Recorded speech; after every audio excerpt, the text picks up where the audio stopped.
O seu já é o maior investidor pessoa física da Bolsa, tem um patrimônio bilionário, ganhou, como você disse lá em 2021, 1 milhão em dividendos por dia, e isso vai sendo corrigido ao longo do tempo, vai ficar maior, até porque você pega esse dinheiro também, não é para simplesmente gastar, compra novas ações, vai montando a bola de neve, e até hoje tem um estilo de vida muito humilde. Você nunca aumentou demais o padrão de vida?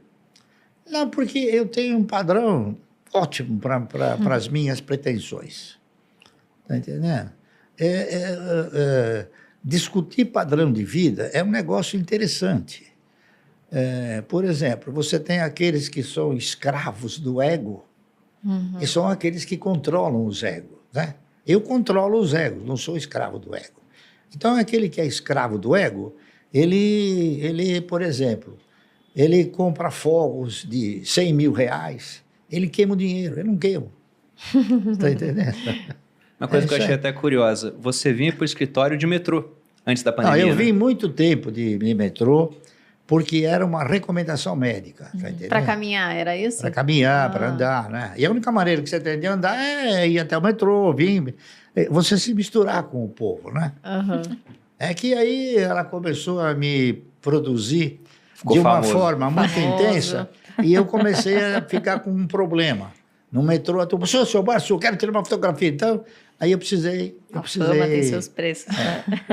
É isso aí.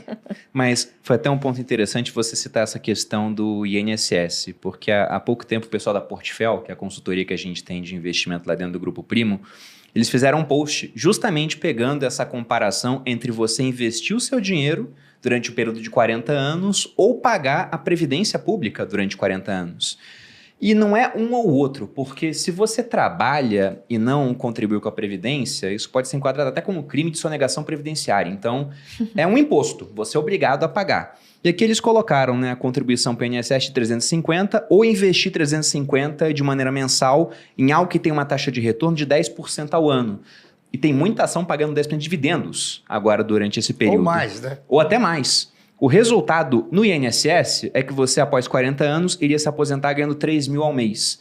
E no momento que você morre, zero de patrimônio para a tua família. Depende de quanto você contribui. Por exemplo, eu nunca deixei de contribuir para o INSS, porque eu recebia honorários,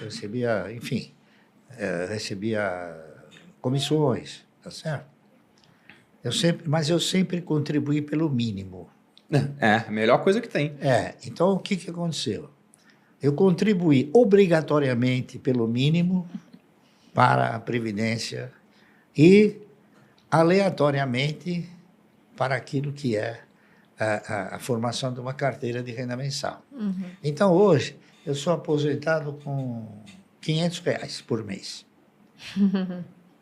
O que daria para fazer com esse dinheiro? Né? R$500. Se fosse uma pessoa fazendo esses aportes, R$500 por mês. R$500. Então, por que é R$500 se o salário mínimo é 1.200, né? É que eu recebo 1.200 para pagar 700 de INSS. Porque eu recebo honorários, não é isso? E ainda pago INSS. Quer dizer, então, ainda sustento alguém.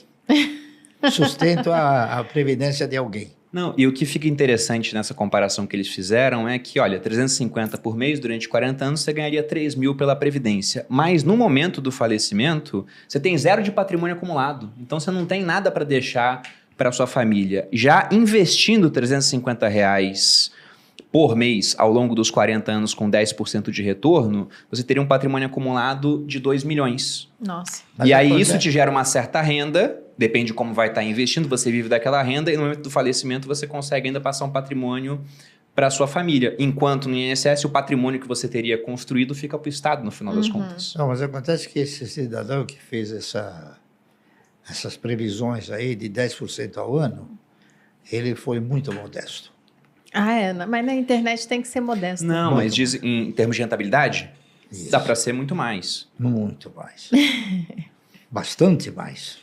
Como a gente estava comentando aqui, tem várias ações pagando mais de 10% de dividendo apenas nessa questão dos últimos 12 meses. Algumas muito mais do que isso durante esse período. Até por isso que eu fiquei curioso para saber se você tinha feito a conta. Deixa eu até falar uma coisa para você. Existem ações pagando mais de 100%, mais de 200%, mais de 300%.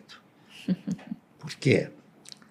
Por exemplo, você tem ações que comprou 15 anos atrás, 10 anos atrás, por R$1, tá certo?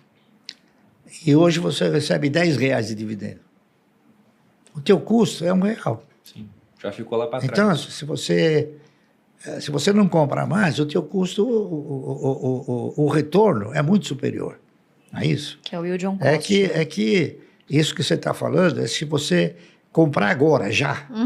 Mas se você olhar para um pouco do passado, por exemplo, eu tenho ações que eu paguei 25, 30 centavos e ela já me pagou R$20 de dividendo. Quanto é isso aí? Não, é 100 vezes mais. 300, 400, 500, 1000% a mais. Então, por isso é que o ganho obtido através de ações, ele é imprevisível se você for um investidor. Depende do resultado da empresa, depende de uma série de fatores provenientes da empresa. E uma empresa que tem um histórico de ter um bom aproveitamento do seu parque fabril, tem um bom retorno, tá certo? Em termos de receita, gera riqueza, distribui essa riqueza, ela é uma empresa que vai sempre ter o quê?